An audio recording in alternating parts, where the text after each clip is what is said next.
pero judgment ka. Try hard ko mag-matcha, no? Pati ugali mo, kanal. Choose a personality. Sobrang ganda naman ng matcha, girl. Kaya yung aesthetic ko. Nakakatawa yung setup. Diba ganyan? Tapos isuzoom mo yun pag tinabi mo. Diba ganyan? Diba? Dazcam. Papadaan mo sa Dazcam. Nakaprint mo ba sa dance? Hindi. Bulok na. Mababash tayo dito. Mawawalan pa ako ng pamilya dahil ginagawa natin.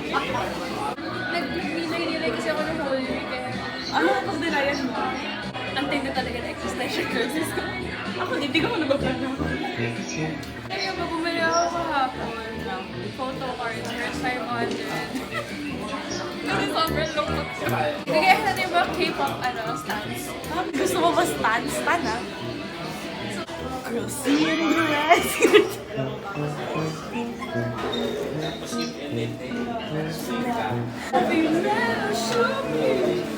Ganto ang damit mo, ang inumin mo, ang pouch mo naman, ganito. Oh, God is fair. Napaka-depressing ng mga kanta. Ba't hindi? Alam niyo may nag-aaral sa Starbucks, dapat mga motivational. Pwede po pang mga inspirational, mga Eye of the Tiger, ganon. Turn, turn, turn, turn. Nakaka-depress. Bumagsak ka na nga lang sa grade mo, babagsak ka pa rin emotionally. Come back.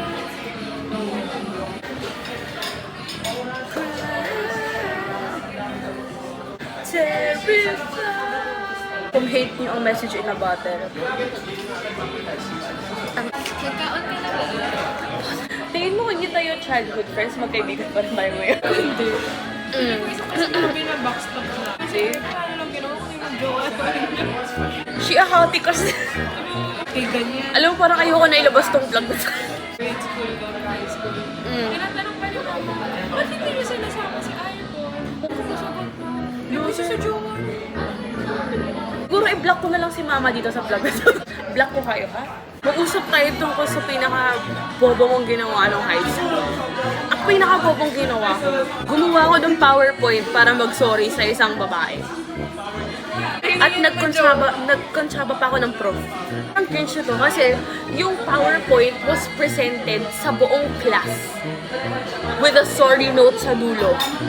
So mga tiga-rida dati, naalala niyo pa ba yun? Kasi kung naalala niyo, tanggalin niyo na sa utak niyo. Hindi ba talaga nagustuhan siya? Hindi ko alam. Hindi ko sila. Na ano? Yung mga sinasabi sa akin. Na-fall ka mo. Na-fall ka mo. Nag-inat ako parang parang ano? Na-fall sa comforter. Hindi ko Bakit kasi comforter siya? Hindi ko ayun. Sige, balik mo na yung grade 9. Turn wala kasi ako 1/4 noon. Yung 1/4, maan kami noon. Maan yung first, Mat. maan. So mula na si maan, may wala. Sabi siya, nag-comment sa akin ng foreign. Mas pipiliin niyo pa din daw maging friends na lang kami kasi daw bago daw, alam niyo daw kung gaano siya kagago. Pag nakita mo to, panindigan mo naman to. Ay, gago! No-holding hands niya. Girls, Gano'n na ba kayo?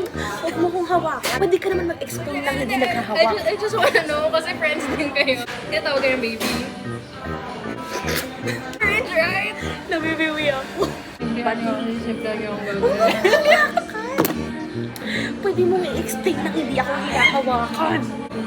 Sa birthday ko pa kayo naglandian. Hoy, nakaganon lang. Sa harap pa ng nanay ko.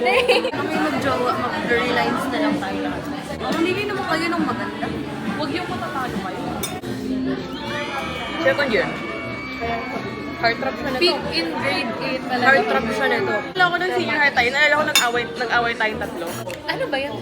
Ikaw versus us? Both of you versus me. Pili ko din most likely. Diba? Grabe. Sama ng ugali. Nagkamalang kami nito. Nagpanik pa ako na paano pagpakita ng mga magulang ko. Okay, ayoko na. Bye-bye. See you when I see you. Magbabay ka na.